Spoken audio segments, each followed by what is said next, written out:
보통 사람이 인생을 잘 달려오다가 한번 고꾸라지게 되면 그건 힘든 상황 속에서도 제 옆을 지킬 사람과 옆에 두면 안 될 사람을 알려주는 하늘이 준 기회라고 하죠.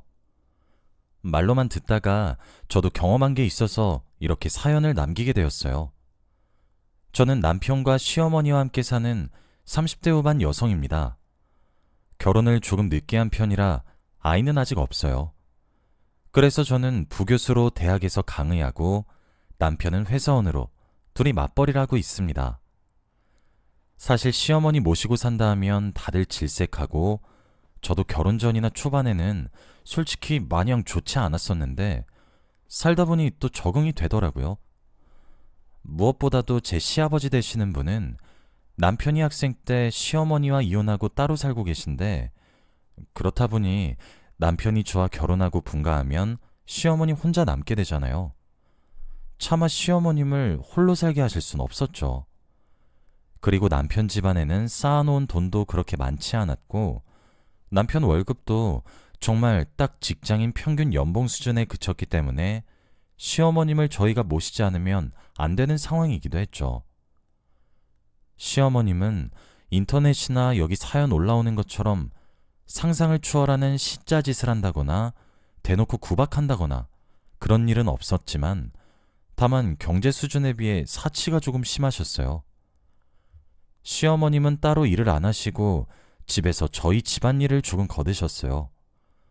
그렇다 보니 따로 수입이 없고 저희가 주는 용돈이 다였는데 그런 분이 명품이나 신상이라는 소리만 하면 눈이 돌아가셨죠. 대체적으로 무력이 많으신 분이었어요.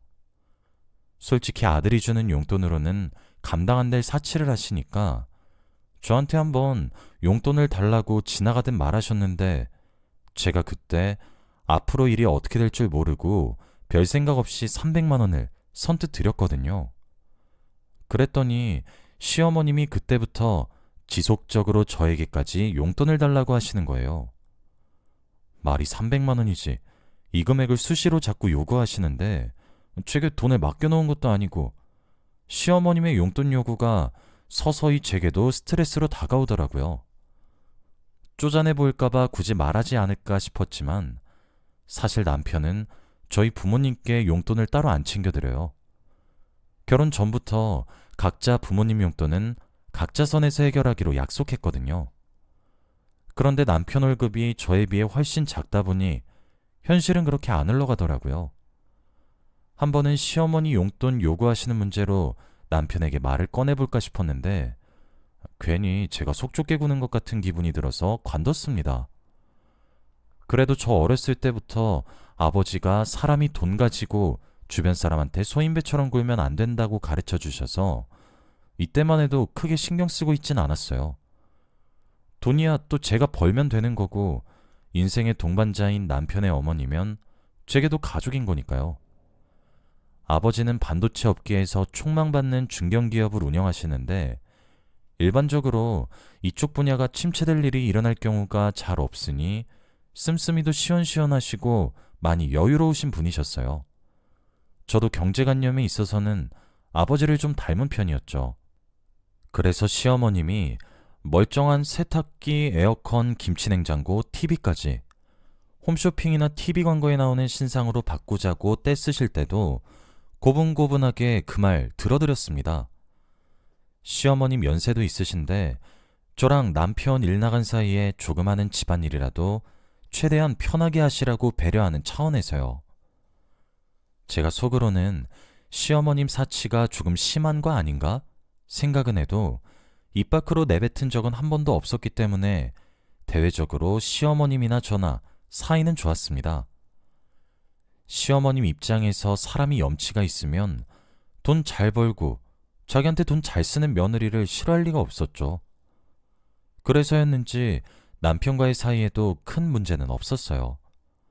맞벌이라 둘 다 집에 들어오면 이미 피곤한 상태였고 얼굴 볼 시간이 그리 많진 않았지만 서로 직장에 있을 시간에 몇 번씩 전화도 하고 점심은 했는지 뭐 먹었는지 물어보면서 자주 챙겼어요.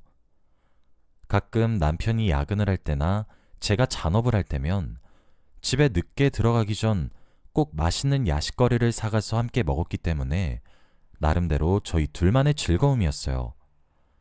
남편은 제 수입이 자기에 비해 많은 편이다 보니 종종 위축되거나 자신감 없는 모습을 하기도 했지만 금세 회복하고 언제 그랬냐는 듯 잘 지내는 그런 부부 사이였습니다. 그러던 차에 이렇게 잔잔하고 평화로운 호수 같던 저희 생활에 돌이 던져졌습니다. 다들 노제팬 하면서 일본 불매운동 하셨던 거 기억나시나요? 이때가 딱 그 시기였는데 일본에서 반도체 핵심 부품 수출에 규제를 내리는 바람에 한국 기업들이 좀 곤란했었잖아요. 저희 아버지 회사도 반도체 기업이라 타격이 없을 수 없었습니다. 뉴스를 보고 걱정스러워서 아버지께 전화드려서 얘기하고 있었어요. 뉴스 봤어, 아빠. 회사는 괜찮은 거야? 갑자기 이게 무슨 날벼락이야, 진짜? 그러게 말이다. 그래도 아직 회사 재고 넉넉하게 남아있고 알아보니까 국산 소재로도 대체할 수 있을 것 같아서 네가 생각하는 것만큼 상황이 심각하진 않아. 걱정해줘서 고맙다, 우리 딸. 그래도 아빠가 이래저래 신경 쓸 거 많겠다.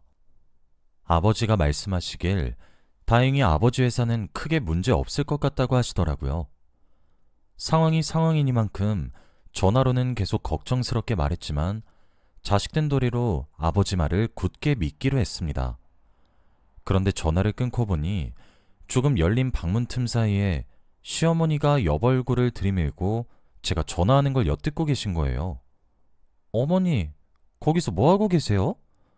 제가 이렇게 물으니 방문 뒤에 몰래 숨어 계시던 시어머니가 화들짝 놀라면서 어?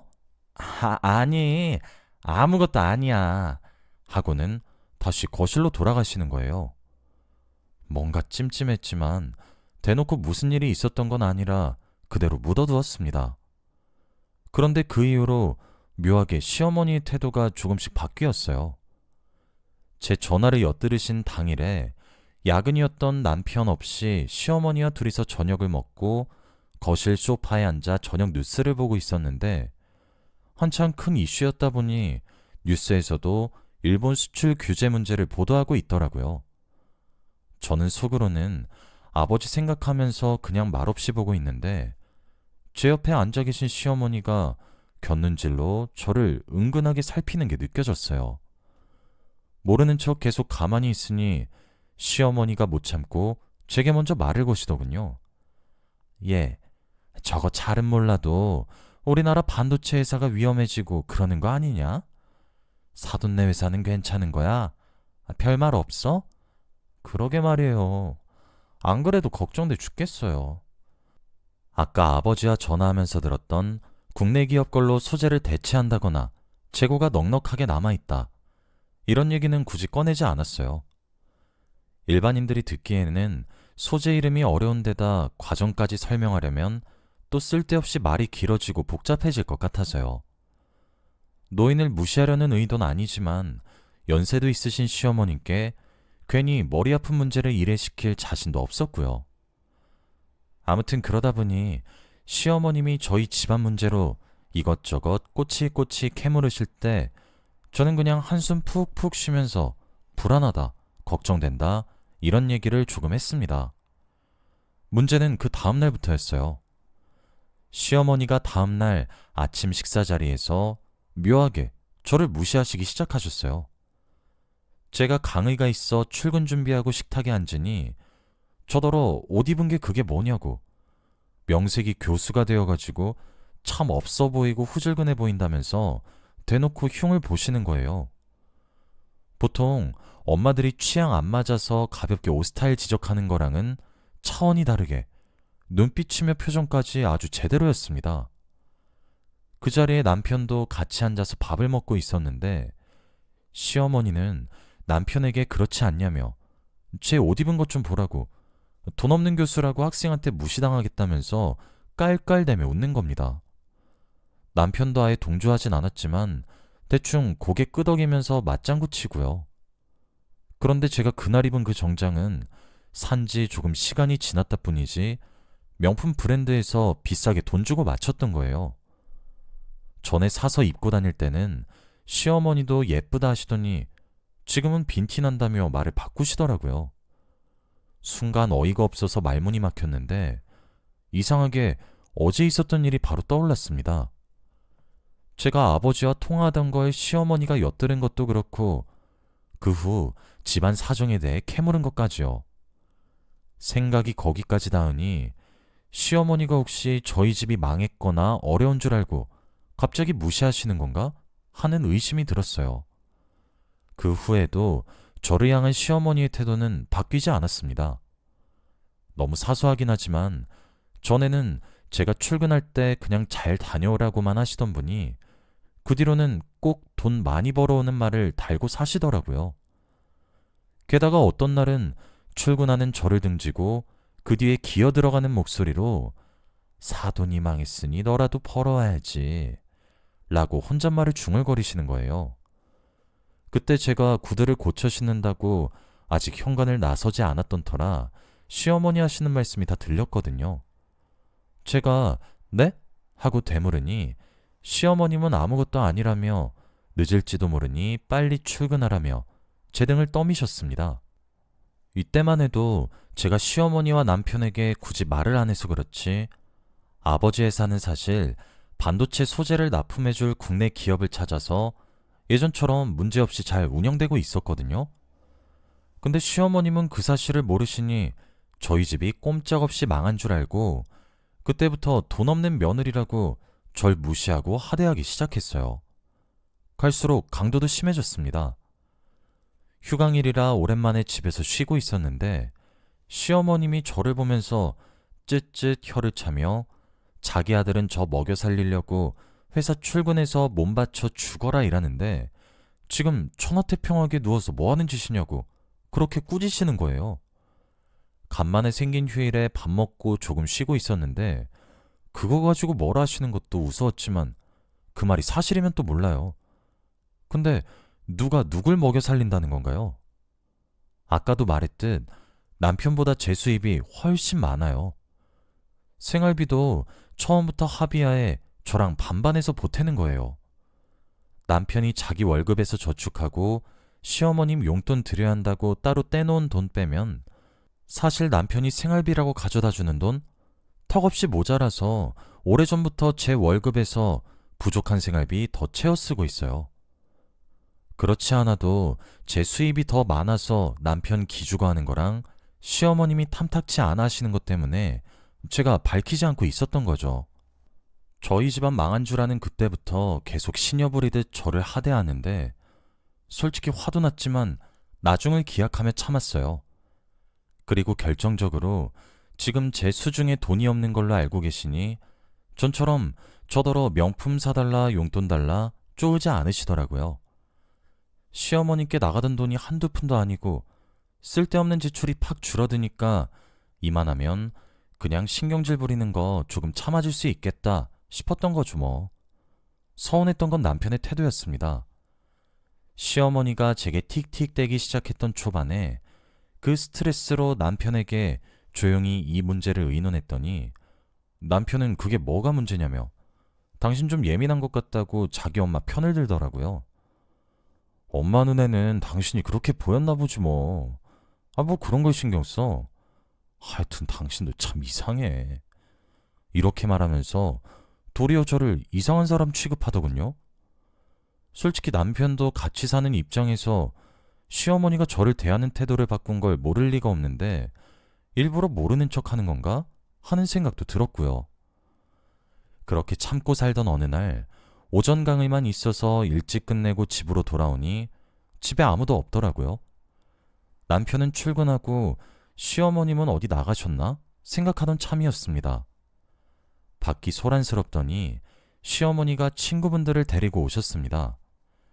제가 연구할 과제가 있어 제 방에서 관련 서적을 읽고 논문을 작성하는 중이었는데 거실에서 시어머님과 그 친구분들은 쉬지도 않고 깔깔대시면서 시끄럽게 구셨습니다. 그러다가 시어머님이 제 방으로 불쑥 들어와서는 예, 너 부엌 가서 차 좀 내어놔라 하고 제게 차 심부름을 시키셨어요. 어머님, 저 지금 급하게 논문 작성 중이라 그런데 차 심부름은 좀 곤란하고 차라리 카페에서 친구분들이랑 얘기 나누시는 건 어떠세요? 커피값은 제가 댈게요. 제가 시어머니께 이렇게 말하니 시어머니는 콧방귀를 뀌더니 돈도 없는 애가 허세는 공부하는 척 말고 얼른 차나 내와. 공부는 무슨, 이게 시엠이 차 내오기 싫어서 별의별 짓을 다 하는구만. 이렇게 비웃으며 말하시는 거예요. 하는 수 없이 쓰던 논문을 냅두고 부엌으로 나가 물을 끓이고 차와 다과를 준비하는 중이었습니다. 거실에서 시어머님 친구분이 속닥거리는 얘기가 들려왔어요. 며느리 바빠 보이던데 저런 거 시켜도 되는 거야? 바쁘긴 개뿔이. 돈도 못 벌어다 주는 게 있는 척 별 생쇼를 다 떨더라. 돈을 못 벌어? 자기 며느리 전에 결혼할 때 부잣집 딸내미라고 자랑하지 않았어? 왜? 그동안 며느리가 사준 가방이랑 명품들 엄청 자랑하고 다녔잖아. 그땐 그때고 지금은 그 집 망해서 쥐뿔도 없어. 야, 지가 빈털떨인 거 숨겨봤자지. 아이고, 어떡하면 좋아? 어떡하긴 뭘 어떡해. 우리 아들이랑 나만 불쌍하지. 저거 집에 돈 많은 거 하나 믿고 결혼시켰더만 다 부질없어졌어. 우리 아들이 벌어온 돈 쪽쪽 빨면서 편하게 사는 기생충 같아. 꼴 보기 싫어 죽겠어. 아주 그냥 맘 같아선 사돈이 저거 다시 데리고 갔으면 좋겠어. 사돈이 돈 없는 건 그 집 사정이고. 거기까지 듣고 있으려니 도저히 참을 수가 없더군요. 준비하고 있던 차며 과자며 다 개수대해버리고 그걸로도 화가 안 풀려서 찻잔이랑 주전자를 던져 개수대에 쳐박았습니다. 와장창하고 유리가 이리저리 깨지는 소리에 시어머니가 이게 미쳤나? 시끄럽게 뭐하는 짓이야? 하고 소리를 지르더군요. 전 시어머니께 다가가 쏘아붙였습니다. 어머니, 지금 누가 누구더러 기생충이란 거예요? 지금 입고 계신 옷이며 이 집이며 오늘 드신 아침까지 전부 제 돈에서 나온 거예요. 어머님 아들이 돈을 벌어오긴 뭘 벌어와요? 그 코 묻은 돈으로는 어머님 그렇게 환장하시는 명품 쪼가리도 못 사요. 정신 차리세요, 제발. 제 말을 들은 시어머니는 자기 친구들 앞에서 창피를 당해서인지 더욱 흥분하며 제게 소리를 지르셨습니다. 이게 하늘 같은 시애미한테 어딜 따박따박 큰 소리야, 큰 소리는. 그럼 사돈댁도 망했는데 네가 거지고 기생충이지. 누가 기생충이야, 누가?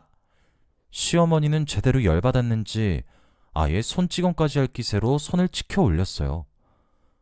저는 그거 보고도 가만히 있었습니다. 그래봤자 힘없는 늙은이인데 차라리 뺨 한쪽 내주고 법적으로 대응해서 깽값이나 제대로 받아내려고요. 그게 시어머니 정신 차리게 하기도 좋을 것 같았어요. 그런데 시어머니는 저를 치려다 말고 있는 힘껏 저를 소파 쪽으로 밀쳤어요. 순간 당황해서 무게중심을 잃고 넘어졌는데 뒤통수가 깨질 듯이 아픈 느낌이 드는 동시에 정신을 잃고 말았습니다. 일어나 보니 병원이었어요. 넘어지면서 바닥에 머리를 부딪혀 정신을 잃었다고 하더군요. 옆에는 남편이 있었는데 남편도 시어머니와 제 사이에 있었던 일을 대충 전해 들은 눈치였어요. 그런데 남편이 정신을 찾은 제게 하는 말이 압권이었습니다. 그러게 왜 대들어? 당신이 맞을 짓 한 거네. 저는 제가 잘못 들은 줄 알았어요. 근데 그게 아니었죠. 세상에 맞을 만한 짓이 어디 있답니까? 무슨 엄청난 범죄를 저지른 게 아니고서야 맞는 게 당연한 법이 어딨어요? 솔직히 이 말 듣고 남편에게서도 완전히 정이 떨어져 버린 것 같았습니다. 남편이 시어머니 모시러 간 사이에 소식을 듣고 저희 어머니 아버지가 달려오셨는데 부모님 얼굴을 보자마자 눈물이 왈칵 쏟아져 나오더군요. 부모님께 그동안 있었던 얘기를 모두 털어놓으니 아버지는 분노하시면서 가만히 있지 않겠다고 일을 가시고 어머니는 그동안 왜 말하지 않았냐며 얼마나 힘들었을까 하고 절 따뜻하게 감싸 안아 주셨습니다.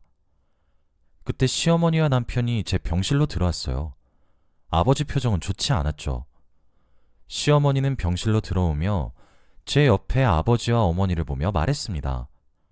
사돈, 아무리 회사가 망했다지만 병원비는 인간적으로 사돈이 되는 걸로 하죠. 그동안 제가 우리 아들 돈 뺏어 먹은 것만 얼만데. 정말 같은 인간이라고는 믿기지 않는 그 말에 아버지가 화가 나서 벌떡 일어나 말하셨습니다. 말 안 해도 그렇게 할 겁니다. 저희 딸 저희가 보살펴요.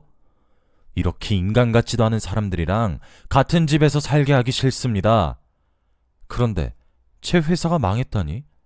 사돈, 잠에서 덜 깨신 거 아닙니까? 멀쩡히 잘 돌아가고 있는데 망하긴 누가 망한답니까? 뭐 어차피 남들 사이니 안다고 특별히 달라질 건 없겠지만. 그리고 아버지는 남편을 보고도 똑똑히 말했습니다. 자네도 정말 실망일세. 우리 딸 잘 지켜줄 거라 믿고 시집 보냈더니 속 좁게 아내가 돈 많이 버는 것 가지고 시기라질 않나. 무조건 자기 엄마 말만 맞다고 우리 딸 상처 주질 않나. 도저히 가만두고 볼 수가 없더군. 딸아이도 이미 정이 떨어진 대로 떨어진 것 같으니 그냥 이혼하게. 더는 이런 수준 떨어지는 집안 사람들이 내 딸 괴롭히는 거 보기 싫네. 시어머니는 말을 듣다 보니 여전히 아버지 회사가 건재하다는 걸 알아채고 그제서야 저희 부모님과 제게 굽실거리더군요. 새아가, 무슨 얘기를 한 거야. 사돈이 화가 많이 나신 것 같은데 그냥 사소한 해프닝이라고 해명해드려. 얼른.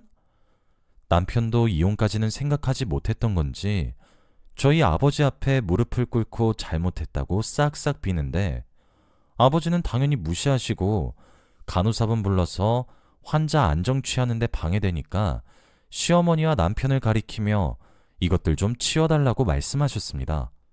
그 후로 남편과 이혼하고 저는 자유의 몸이 되었어요. 이혼이 결정나기 전까지 남편이며 시어머니며 수시로 연락와서 구질구질하게 용서를 구했는데 전부 들어줄 가치도 없는 거였습니다. 애당초 돈 없는 줄 알고 며느리를 그렇게 무시하고 이중적으로 대한 사람이면 이미 갱생불가라고 생각했거든요. 저도 돌아가고 싶은 마음 눈꼽만큼도 없고요. 남편도 마찬가지로 시어머니가 저를 하대하는 거 다 알면서도 모르쇠로 일관하고 무조건 자기 엄마 편만 들었던 걸 보면 이 사람과도 올해는 같이 못 살겠구나 싶어 마음 단단히 먹고 이혼했죠. 그리고 이건 알게 된 지 얼마 안 된 사실인데 예전에 전 남편과 제 선자리를 연결시켜주신 엄마 친구분이 전해주시길 전 남편이 어렸을 때 시어머니가 이혼했던 것도 전 남편 아버지 되시는 분이 시어머니의 사치를 견디지 못해서였다고 하더라고요. 이거 듣고는 사람 참 안 변하는구나 하는 생각이 들었네요. 그리고 혹시 궁금하신 분들이 있을까 해서 전 남편과 시어머니의 근황을 조금 전하겠습니다. 이혼하고 난 후 마침 아버지 교고 동창 친구분이 전 남편 회사 간부로 재직 중이란 사실을 알게 되었어요. 세상 참 좁더라고요. 아버지가 그 친구분이랑 술을 마시면서 딸인 제가 겪었던 일들을 말하며 두 사람 욕을 하다 보니 어쩌다가 그 친구분이랑 같은 회사 사원이라는 걸 알게 되었대요. 아무리 그래도 인맥으로 사람 밥줄 끊어놓고 하는 건 잔인한 짓이라 아버지도 그 후로 별말은 안 했는데 이미 제가 당한 일들을 알게 된 친구분은 전 남편의 인간성을 안 좋게 보게 된 터라 그 후로 지켜보고 있었다고 하더군요. 그러다 전 남편이 업무 실수로 회사 전체에 타격을 입히자 그 책임을 물어 잘랐다고 하네요. 두 사람은 밥 굶고 살든 아니면 저 같은 돈 많은 여자한테 또 기생해서 살든 알아서 하겠죠. 지금 아버지 회사는 이 일이 있었던 때보다 더 성장했고 아버지는 경제에 기여한 공로로 이런저런 표창장도 많이 받으셨어요. 저도 저의 집안과 제 돈을 갉아먹는 기생충들이 없어져서 그런가? 누구보다 몸도 마음도 편하게 잘 살고 있습니다. 조금 쑥스럽지만 아버지 회사에 고용된 전문 경영인과 조금씩 서로를 알아가는 중이기도 하네요. 이 사람은 전 남편처럼 쪼잔하거나 열등감도 없고 저의 능력을 누구보다 높게 사는 사람이라 서로에게 좋은 영향을 주고받고 있어요. 매일매일 더 행복하게 살고 있는 것 같네요. 여러분도 하루하루 더 행복해지시길 바랍니다.